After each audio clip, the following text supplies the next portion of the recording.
Hi, everybody. Welcome to another episode of Elwood City Limits, the episodic Arthur podcast. My name's Will Young, and it's really good to hear from you once again. Or I guess you're hearing from me, but I'm glad that you are. So me starting off an episode, can mean a couple different things. But this time, it means that we're at the end of a season of Arthur. That's right, me and Lucas are going to be giving our full thoughts on Season 9, and we're getting ready to enter our first double-digit season, Season 10, which is very special for a couple of reasons, which we'll get into next week. So I, of course, have had a great time going through all of these episodes, and I'm going to be giving my thoughts in a little bit. We're going to go to Lucas first, as we usually like to do. But I also wanted to take this opportunity since, it's a little bit of an irregular week, an irregular episode. We don't do these all that often. And if you haven't yet, I would recommend that you check out the ECL Flash Forward that dropped in your feeds on Wednesday with Kara Oliver. It's a really great episode. I'm very proud of it, and I think Kara is somebody that you would really want to hear from.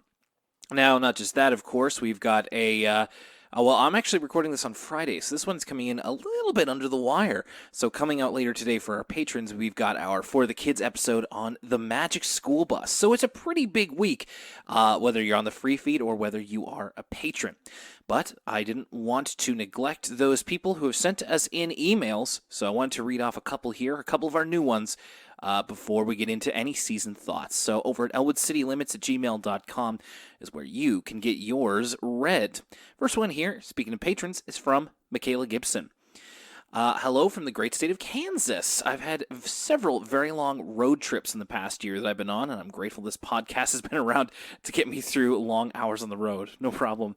I just listened to the episode on Binky Goes Nuts, and it reminded me of when my third grade class had a new student with a peanut allergy. We were told about this new kid well before he came, and I remember the rumors about peanut allergies flowing. One girl told a story about a guy who was so allergic to peanuts that he would die if he looked at the peanut butter aisle in the supermarket. Just stupid kid stuff like that. I'm kind of glad the episode didn't go in that direction, since I feel we've had a lot of episodes on Arthur that focus on unfounded speculation.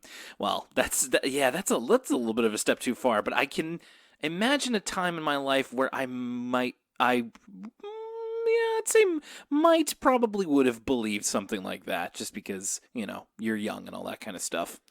Also, I'm super excited for y'all to begin watching Season 10. I'd say this season and 11 are probably some of the most memorable seasons for me. I lived overseas in Europe during late 2006 to 2009, and since there was no English kids programming on TV, my parents and I bought DVDs for TV shows we wanted to watch instead, which means I had some Arthur DVDs. They're still kicking around somewhere. I had Season 10 and 11 on DVD, and probably watched all the episodes from those seasons at least 200 times each. Personal favorites are Do You Speak George, World Girls, What's Cooking, Feeling Flush, Germophobia, Mind Your Manners. This one will have quite a few contenders for Throwaway Character of the Week, Brain's Shocking Secret, and Big Brother Binky. I'm definitely looking forward to see what y'all think about the episodes specifically, and really all the episodes in the next two seasons. My question is, which of all the Arthur pets would you want as your own personal pet, and why? I'm inclined to say Nemo, despite his occasional meanness, just because I'm a sucker for cats, but Killer could be fun too. That's from Michaela. Well, it's no secret from me. We're going to have to wait a week to ask Lucas this question, but come on. It's got to be Pal. Pal's my boy. Pal's my good little boy. So I could never turn my back on him. But I'll be interested to see what Lucas has to say. I'm gonna take a guess, and then next week we'll see if my guess is right. I'm gonna say he's a Nemo guy. I think that he's a Nemo guy. Our next one comes in from David Morales.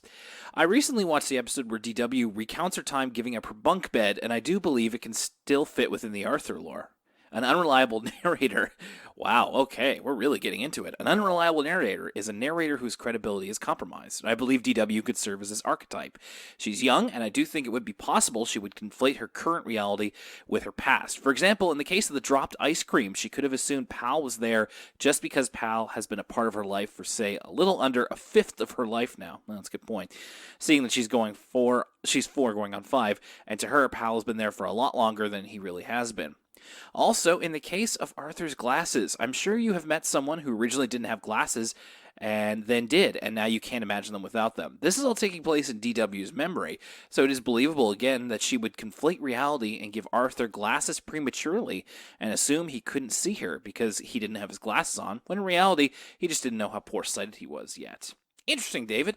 That's something that I honestly hadn't thought about, and maybe I should have. The fact that, well, memory can be a little bit treacherous, even for people who are grown up. In DW, although she is, voiced rather intelligently, she is still a little kid. It's wild. I'm starting to My niece just turned 4 recently, and in my head I'm just like, okay, she's now DW's age, and it's been fun comparing her to DW, and similar in a couple ways, very different in many, and so I think that it's that could be important to consider next time that there's a little bit of discontinuity or something to that effect. So thank you for that one.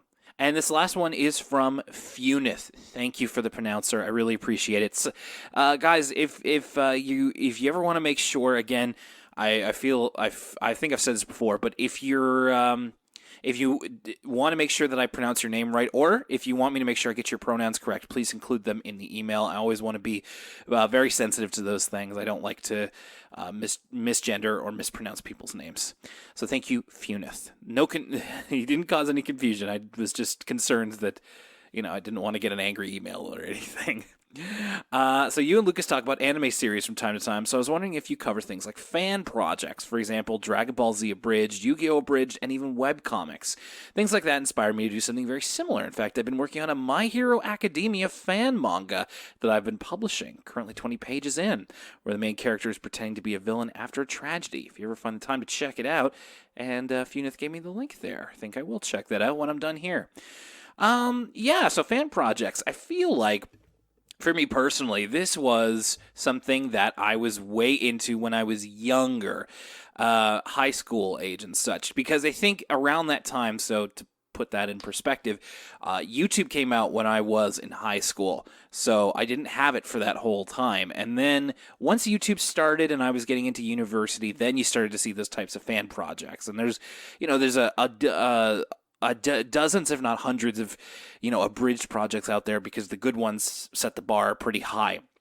So I was a fan of Yu-Gi-Oh! Abridged for a long time when I was in high school, university. Same with DBZA. Big fan of DBZA. Although I say that, but with the recent announcement that they are pretty much ending for now, I was just like, that's pretty good. Like, the way that their take on the Cell Saga ended seemed pretty definitive, and there was a couple of references here and there where it's just like, they're not going to do the Boo Saga, are they? So I think they intended to, but the way they left it, I think, is just fine, honestly. Fan projects, I think those are great. I think they're great I think it's kind of a young person's game, to be honest with you. Because when you get to be older, like, let's say, Little Karibo or Team 4-Star, you can, put money into it, you can put more time into it, you can, hire people. But I think that, to me, just taking clips of a show that you like and doing your own silly dub over it is something that you should do when you're young. And, kind of like this podcast, like, you should do it for fun or fan manga or webcomics. I never had a webcomics phase, to be honest with you. I knew a lot of people who did, but never really got into webcomics itself. So, so thank you, Funith, and I wish you the best of luck. I'm interested to read this fan manga. Well, thanks, everybody. I'll relay those questions to Lucas next week. And speaking of Lucas, it's time to hand things over to him. So we're going to be talking about our experience with Arthur Season 9. And then we will both be giving our top 5. So how this will go is I will hand things over to Lucas. After Lucas, we'll have a quick break, and then we'll be back with my thoughts and just some closing out notes, what you can expect going forward. What is up, party people? It's a beautiful day out here in gorgeous, picturesque, by the sea, Halifax, Nova Scotia, coming to you live from the epicenter, the peninsula, my new home, with my top 5 Arthur episodes of Season 9. Heard a lot of talk about the old season 9. Okay, everybody's saying, oh, this is a great season. Season 8 was a sleeper. Can't wait for you guys to get to season 9. And at first I was coming in here, I was getting ready to be like, listen, y'all steered me wrong. Jokes aside, I'm sure you guys would never steer me wrong. But I was, at first, had a kind of a bad taste in my mouth about season 9. Thinking it was kind of middle of the road or, not so great. But looking back over some of these episodes, there are some actual, really memorable episodes in the pack. I think it's just a little bit of a front-loaded season. And near the end, it kind of tapers out a little bit. That being said, whenever we go over the top 5, I'm always remiss of that. I don't keep track of what episodes I really like, so I kind of have to look at the Wikipedia article and remind myself, oh yeah, that was this episode. And it's a mark of a really good season when that process is kind of easy because the episodes are so memorable. So without further ado, let's take a look at my top 5. Why don't we? Number 5, tipping the scales, the return of Dr. Fugue. Dr. Fugue, the evil music teacher. That's basically the main reason why this episode is here, is because I was happy to see that Dr. Fugue was not just a throwaway character of the week. He did come back, and there's depth to his characterization, and it was fun to watch him, bring the kids together. I remember that episode having a really incredible montage. Now, not the greatest episode in the world, that's why it's number 5, but exceptional enough. And welcome back, Dr. Fugue, legend of the game. Next episode is, of all things, an Emily episode. Emily swallows a horse. Another big return, this time the return of the bizarro Arthur dream sequence. Me and Will have been lamenting, it's not since season 3 we've seen some of that bizarre imagery that we used to see in those early Arthur episodes, and Emily swallows a horse gets downright Lynchian in the second half. That's one where it's just a wild ride. You could show someone a scene from the end of Emily Swallows a Horse, and you could ask them, hey, what do you think is going on in these Arthur episode? And they'd be completely speechless. So I think it makes this list just for that alone. Number 3 is one that me and Will actually didn't see eye to eye on. I think I liked it a little bit more than Will did. And that is A is for Angry. A completely bizarre Arthur episode, but for totally different reasons than when usually we say an episode's weird. It's because it has some of that dream sequence stuff. The long arm of the law, Arthur getting digested by the clam, etc., etc. A is for Angry is just structurally odd, where Arthur blows his gasket for no reason. The whole episode's hyped up like a wrestling match between Arthur and Brain in this big checkers tournament. Some of the characters in motivations are kind of inscrutable. There's this weird side thing with Muffy being a reporter. It sounds like I'm hating on my number 3 episode of the season, but in reality, all of this stuff made me kind of glued to the screen. This episode really surprised me with how kind of wrapped up in the whole thing I was. I almost felt like I was one of the kids on the sidelines who are overly competitive and kind of ruin the experience for Arthur and Brain, and that I was getting that kind of invested in this whole checkers tournament. So that's why that one is so high on the list. And also keep in mind, there's a couple, busy month for me, right? I moved. There's a couple episodes here that I was like, oh yeah, I didn't get to watch that one with Will, so this will be interesting. Will's list is probably going to be greatly divergent from mine. This will come as no surprise to anyone, though. My number 2 episode of the season, one of the last episodes we watched this season, Binky Goes Nuts. It always is going to be a Binky episode near the top of the list, usually the very top, but I'll explain why not in a second. Binky Goes Nuts, everything we like from an Arthur episode, right? Nuanced moral, talking about growing up, discovering you have a new allergy and feeling alienated, but done in a really not after school specially heavy-handed way, done in a really clever, funny way. And I've already told other people about the whole bit with the kids who are allergic to their own hands. That's just an all-time great Arthur joke. So Binky Goes Nuts is probably the most solid recommendation I could give of the season if you're going to watch any episode from this season. But that's not to say it's my personal favorite, because my personal favorite is actually an episode from very early in the season, and that's The Law of the Jungle Gym, and it's a Muffy episode, which if you listen to old episodes of this show, you would never think that we'd have a Muffy episode at the top of the top 5. But it's because it does a lot of things in a really unique way that we haven't seen Arthur do before, in terms of we have Muffy and we also have Molly of the Tough Customers, the 2 M's, going head to head.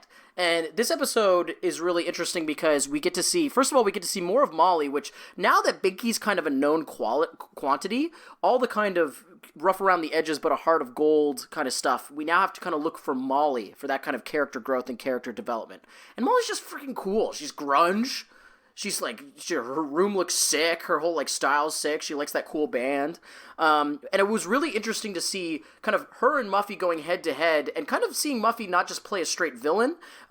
This episode plays on Muffy's best qualities and that she's so kind of unashamedly herself. She's not scared to back down even when Molly's all intimidating. So it brings out really interesting moments from between both of those characters. We get all the fun stuff with like Muffy's fashion show.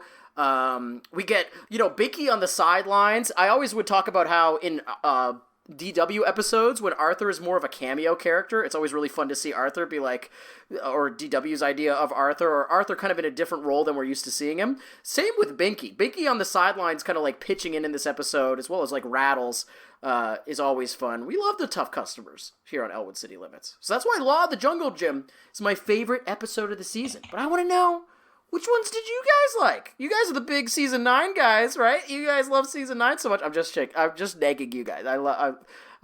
Season 9 was a good season. Onward and upward. Excited for season 10. Let us know what you think in the Discord. And I don't remember if Will puts this part before his part or after his part. So we'll hear from Will, or you've already heard from Will in just a second.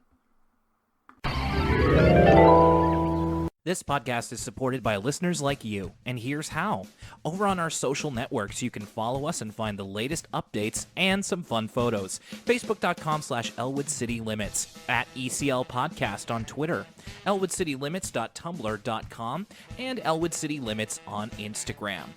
You can support us monetarily by going over to patreon.com/Elwood City Limits. If you become a patron for as little as $1 a month, you get access to exclusive audio content like our new PBS Kids show, movie reviews, and sneak previews of upcoming content. Support us as well by going to teespring.com/stores/Elwood-City-Limits-store or search Elwood City Limits on Teespring. Buy yourself a t-shirt, a tank top, or a hoodie with the Elwood City Limits logo or an exclusive design by our friend Josh. Elwood City Limits is available online at libsyn.com/Elwood City Limits, or you can find it on Spotify, Apple Podcasts, and other podcast apps. Is it not on your favorite app? Let us know, and you can always help us by spreading the word, tell your friends, and send us a message either on social media or an email, elwoodcitylimits@gmail.com. Thank you so much for your continued support. And now, let's get back to the show. All right, we're back at it. Hey, everybody, it's Will again. And yeah, I guess now it's time for me to talk about Arthur Season 9, the season that was. It feels like, I guess it has been longer since we've done this because, we've started to do the Patreon show and everything. So the ECL episodes are coming out every 2 weeks now. So I guess it will feel like a little bit longer. Feels like more of a journey, but it wasn't all that long ago. We started off with Castles in the Sky and continued on through Season 9. So, yeah, this was the very first season where I didn't know what was coming, and honestly, kind of like that. I appreciate not knowing every twist and turn that's going to be coming. There's a lot of value to me in rediscovering Arthur. It's been a great time. It really has. Being the authority on like, oh yes, I remember this episode. I know exactly what happens. But now I'm happy to go on the roller coaster ride. I'm happy to not know what's up ahead. That way I can be surprised more. And there were definitely a couple surprises in this season. I think that this kind of I kind of fall in the middle with season 9, which is totally fine, because that usually means that there were some really good episodes, and then there were some that didn't really do it for me. There were a couple of times that I felt like they tried to tackle something, and it didn't really work. Although I appreciate Arthur trying. There was the announcement this week that Arthur has been nominated for a Daytime Emmy in this year 2020, and very happy for them. And I think that means that Arthur is a show that is consistently relevant. And I think part of that has to do with the fact that they're not afraid to tackle issues, and sometimes it doesn't come out all the way. My specific example being Arthur Weighs In. Not a fan of that episode or how it tackled things, but at the same time, it's like the episode itself is 16 years old, so attitudes have changed, and I think that for the time, it might have been received a lot better, and it's okay if we have a bit of criticism about it or we feel some way that isn't positive. I like to think that we are a podcast that ultimately celebrates the work that we're talking about. We're not just here to crap on it. We usually offer up ways that this could have been improved.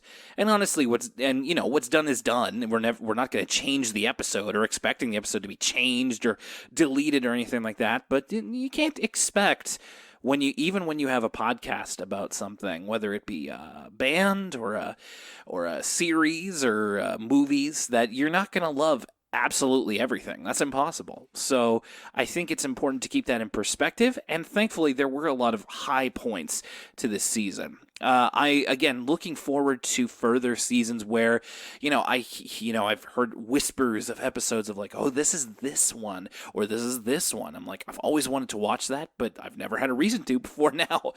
So I'll be keeping a close eye on those episode descriptions, and as I'm also a big fan of more guest stars. Especially, I like that Arthur has been doing guest stars that like I don't even know about. It's something like maybe your parents know about Rodney Gilfrey, maybe not. But again, I like that Arthur is a show where they can truly represent a diverse segment of people. Frank Gehry this season, that was also like, who? But in finding out more about him, it's like, oh, okay, this makes sense for what they're trying to talk about. It is a PBS show, so I feel like PBS is, slated a bit more towards education and learning. So that kind of tips their hat in terms of what guest stars they can get. It's not just going to be, eventually we'll see Matt Damon on the show. But it's not just Matt Damon. It's a lot of other people, too. So let's get into it. My top 5 of the season. It was a little tough towards the bottom end, just trying to put everything together. So first one is at number 5, Breezy Listening Blues. This one, in the sense of, it kind of exists, it does still exist more in the medium parts of things to me, but there's a couple of things that kind of push it over the top. We talked about this one most recently. I liked all the representations of the bands. I liked all of the coming together of the Arthur continuity. When shows this long nod to their continuity, it really makes it better for people like you or I who have been watching for a long time. And some of the visuals and the dream sequences were really interesting too. So that one, I think I will remember. Like you say, Breezy Listening Blues. That's like, I really remember what that is. Arthur Makes Waves is my number 4. I liked this. One of the things that I'm a big fan of that I think they really stepped up with in season 9 is having Molly as a character and using more of their background template characters is something that I think that I really hope that they continue to do as the show goes on. Molly's great. I think she's such a unique force to have on the show, and I liked her kind of being humanized a bit more. She doesn't have to be part of the gang, but I just really appreciate character depth, and I think this was really what's the word I would use? A smart way to do it, because she's not, she and Arthur are friendly. They're not like best friends, but by the end of the episode, you're just like, okay, well, this is still going to be a thing going forward in the background, but still, it's not like they have to stop being friends at the end of the episode or something. So I appreciated that. Number 3, Binky Goes Nuts. Of course, Binky episodes got to make it on here. I feel like they've been getting a bit stingy with the Binky episodes, but by that same token, I wonder if I would appreciate them as much if there was, 2 or 3 of them per season. So as much as I'm left wanting more from the amount of Binky episodes, maybe that's a good thing. Maybe I should kind of count my blessings that Binky hasn't been overplayed at this point. I really like this. It also got me to thinking about, peanut allergies and how dangerous they can be, and it kind of got me to remembering what those were like to when I was growing up. It got me to thinking about how living with this sort of thing might be difficult. And I think that's when Arthur's at its best, when it's giving you empathy for people that you never had empathy for before, or rather didn't understand as much as you did. So kudos to that one. Also very, very funny, a little scary even. And I think it's a winner. Number 2, this one I'm surprised by how high up this is. It's Lights, Camera, Opera. Yeah, it's the Muffy episode. I'm surprised myself. But what I loved is, usually when I say I love an Arthur episode, the message is what really sticks out for me. I think I'm a person who really, if a message resonates with me, then that's a quality episode. And I love the message of like what you like and don't be afraid, to like that. And it's easy to say sometimes if you make up something in a show that's like, it'd be something if Muffy was really into like Dopamon or something. But no, she's into this like really fringe thing that like almost no kid is interested in, and that's opera. But I bet you there are some kids that are, or you can compare opera to basically any other fringe interest. And the message is, it's about, not defending, but being secure in what you like, and also leaving yourself open to find new things that you like. Because the moment Muffy opens herself up to opera, she loves it. So I was really pleased for that. I think they handled it in a really good way, and of course, Rodney Gilfrey has an amazing voice. So it kind of opened my eyes to opera a little bit as well. And I think they did a really good job with this message. Number 1. This was kind of hard to determine because of all the episodes on my list so far. I feel like any of them could be number 1 in one way or the other.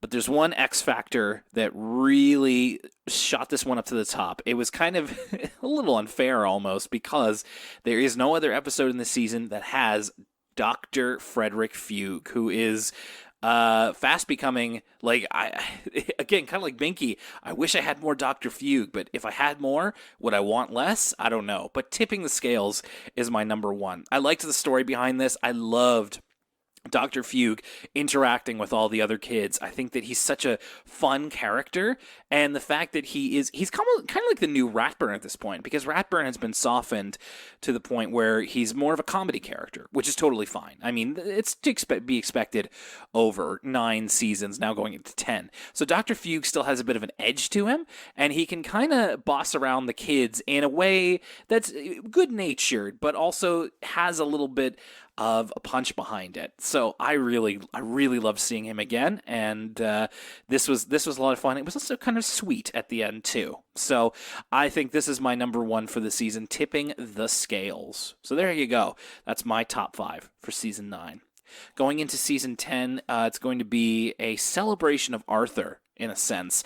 Our first episode of season 10 that'll be coming up next week is called Happy Anniversary, and there's a bit more of a stronger meaning behind that than you might realize. So we'll be getting into that soon.